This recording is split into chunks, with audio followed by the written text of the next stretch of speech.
Okay, I'm going to shoot a quick video here to document what I'm doing for myself, for history, and to just show everybody else in the club what I'm doing.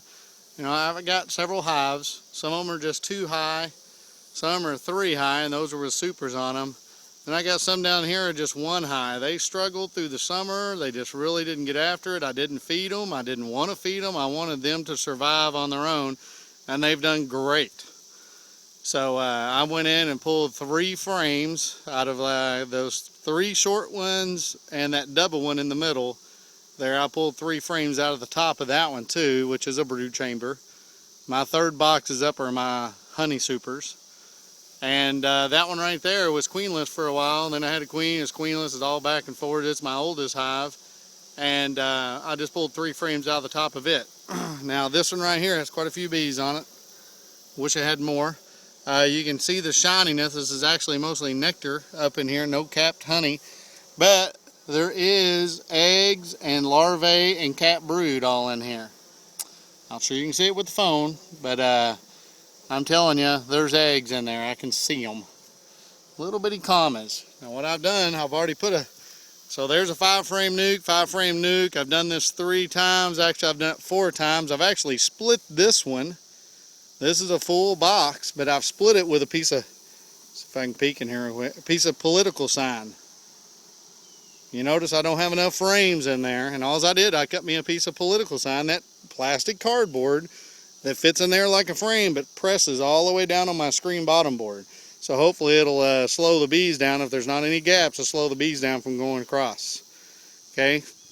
And I just realized something, they still might, because I got a little wedge there for bee space on top of my lid. So they still might be able to move back and forth, so maybe they'll help each other out. They're from the same hive, so they should get along just fine. Nope, scratch that. They're from 2 different hives. So we'll see what happens. But I already put 2 frames in this side. That frame over there is mainly just honey. This one right here, or mainly just nectar. This frame over here is full of brood and bees, and this is the next frame that's going to go in there. So I'm putting 3 frames in each one of them. And these are all 5-framers, so I'm going to have to go put some foundation in some other frames, put it in there also. Not only are they going to raise a queen, but they're also going to be building comb to give them something to do, and they've got plenty of honey. And I'm going to put feeders on the front of each one of them. You know, so I got this one split.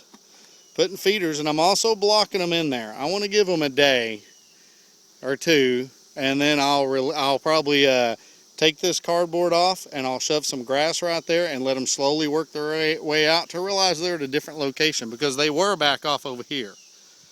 And when my theory is, when you move something like this and you want them to reorientate with themselves, because I'm afraid they'll come out of this box and they'll go right back down there to those boxes, and I don't want them to do that. So I'm going to give them a good 2 days, probably lock them in the box, and then I'll release them. So therefore, that's why I'm giving them sugar water. Now in here are the queen cells. This is a queen cell. Got a little bit of comb up on top. You can see the queen cell. That one's not a great one. I'm going to put it on here. That one could be a little, the other ones were bigger, and this one's bigger. It looks better formed. So this is my queen cells. I'm actually going to put 2 on this one. So all I do, I'm going to try to do this one-handed.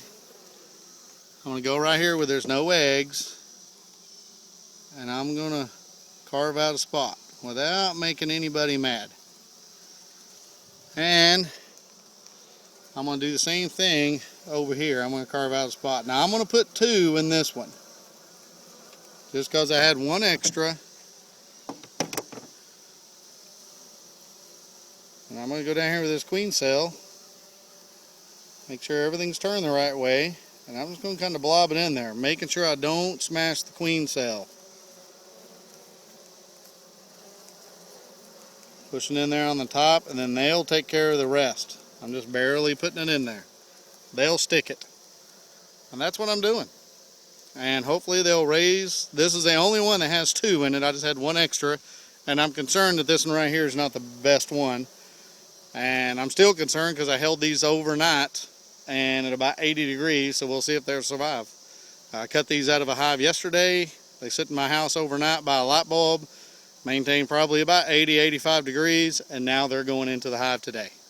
And it's overcast and a little bit humid, but we'll see how it goes. I got to get this in there.